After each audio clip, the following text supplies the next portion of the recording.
धान मंडी निर्धारित टार्गेट न आसिले रास्ता रोक सहित आमरण अनशन पर चेतावनी। धान मंडी टार्गेट न आसबारु जिलापाल को घेरिले चाषी। जाजपुर दशरथपुर ब्लॉक अंतर्गत कमारडीही पंचायत श्री गणेश महिला संघ सहायक गोष्ठीर धान मंडी 15,000 क्विंटाल टार्गेट आसीथिले मध्य ए पर्यंत मात्र 3,000 क्विंटाल सरकार द्वारा क्रय करा जाइछि। गत 18 दिन मध्य जदि 3,000 क्विंटाल क्रय करा जाइतिबा बेले बलका धान 12,000 क्विंटाल। कूपन शेष तारीख आसंता 28 तारीख मध्य किभली क्रय हेबो ताकू नै चिंतार चाषी। ए अंचल एक बन्या प्लावित अंचल होइथिबारु एठाकार चाषी माने एकमात्र रबी फसल धान उपरे संपूर्ण निर्भर करती। तेणु तुरंत धान क्रय करने नहीं कृषक नेता प्रियव्रत विश्वाल नेतृत्व में एक प्रतिनिधि दल जिलापाल कार्यालय पहुंची एक दाबीपत्र जिलापाल को प्रदान करिसेंती। यदि आसंता 24 तारीख सुधा समस्त धान क्रय करा न जाए तेबे राज्य रास्तार ओह्लाइबा सह आमरण अनशन पर चेतावनी देइछंती चाषी। जाजपुर जिला प्रतिनिधि अभिमन्यु मिश्र रिपोर्ट ओडिशा टुडे। मु मलय कुमार पंडा मैंने जानतु आपण माध्यम प्रशासन को आम जन दूसु जे दशरथपुर ब्लॉक 4टी पंचायत आदौ खरीफ मंडी लगी नाला। आप कमाटी समवाय समिति और निजामपुर समवाय समिति खरीफ मंडी लगी था। खरीफ धान एत सरकार कि आम खरीफ धान मोटे ना। मुख्यतः कमारडी कईया खाननगर निजामपुर पंचायत संपूर्ण भाव में खरीफ धान मुठे पाती। समस्त रबी फसल पर निर्भर करती।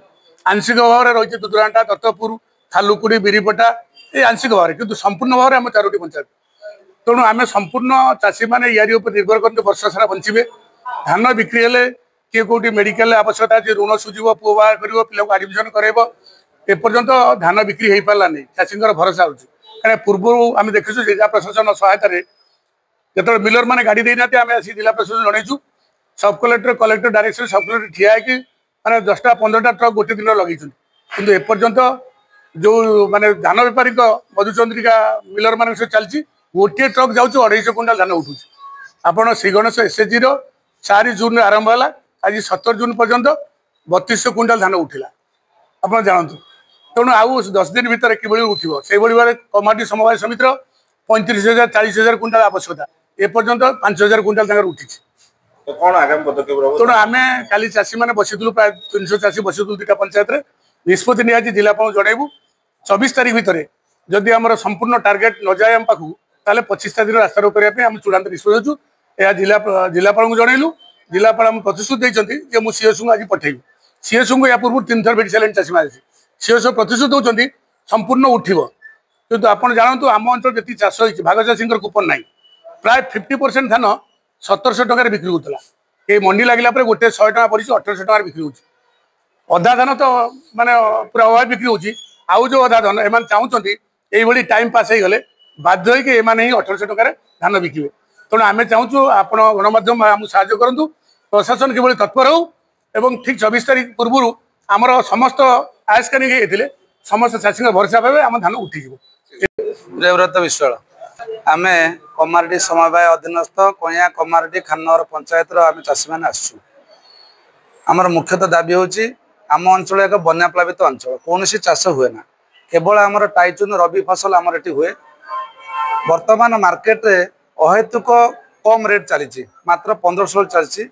सरकार जो घोषणा कले जे बोनस देवे 800 टंका बर्तमान 3100 टका रेट को लक्ष्य करी बहुत लोक चाष पर निर्भर करी चाष यात्रा कर। एक दुखर विषय जो मैंने अप्लाय कले कूपन अप्लाय कले प्रथम जो जमी हिसाब से कूपन बहु परिमाण कम आसला किंतु जी भी आसला एपर्यंत आम टार्गेट पाइलु कि आम एपर्यंत धान उठे पार्लु ना।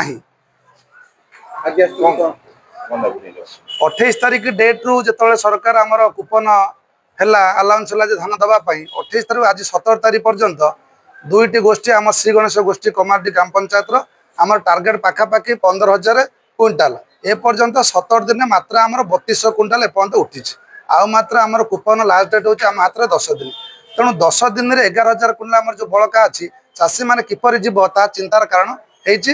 गतकाली आम एक बैठक करूँ समस्त चाषी को लेकिन आमर निष्पत्ति करागला जे आज जिलापाल को आमर जो असुविधा अच्छे आम जनइबू एवं आसंता 24 तारिख मध्य समस्त टार्गेट जहाँकि आम 11 जन कुला अच्छे आम गोष्ठीर एवं आई स्कान कले आम धान दे पारू जदि याद कौन विच्युत हुए आम आसंता 25 तारिख रास्ता रोक करने जिलापाल को आज भेटिक दायपत्र देचु एवं जिलापाल जहाँ आज प्रतिश्रुति देले जे समस्त चाषी कूपन कौन कैंसल हम ना मुझे जोगान अधिकारी सहित कथबार्ता करुच्ची जपरी समस्त चाषी धान उठो तेणु आम आज दाबी नहीं आसीचु। ठीक है।